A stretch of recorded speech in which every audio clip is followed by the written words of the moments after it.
help stabilize the situation in the Central African Republic, the African Union proposed troops to be deployed in that country. But so far, nothing is happening. So what went wrong, really? Well, first, I don't think we can limit AU's efforts to just the deployment of a peacekeeping operation. The African Union has been involved in efforts to provide, to ensure stability, peace and security in C.A.R for many, many years.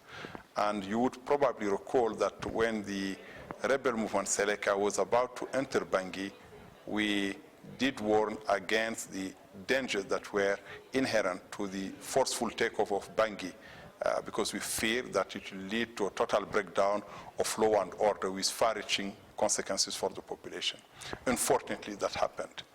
Since then, AU, working closely with the Economic Community of Central African States, has made sustained efforts to first facilitate a peaceful and inclusive transition to constitutional order through the holding of elections. Second, to assist C.A.R in restoring security through the deployment of a peace support operation.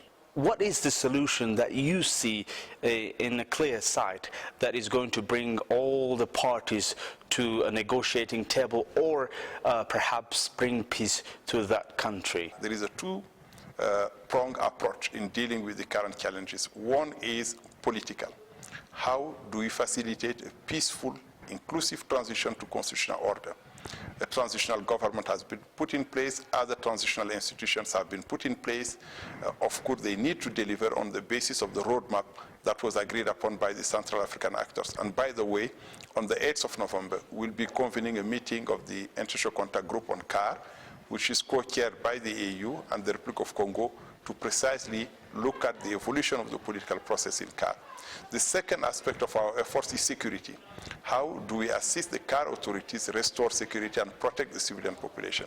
The Peace and Security Council has authorized the deployment of a mission. We have been working with ECAS on the transition process, and as I indicated, the transition process will take place on the 19th of December. In the meantime, ECAS has made sustained efforts to increase its footprint on the ground. We have over 2,000 soldiers, and the ECAS countries have committed themselves to provide additional troops so that we can reach the authorized strength of 3,652.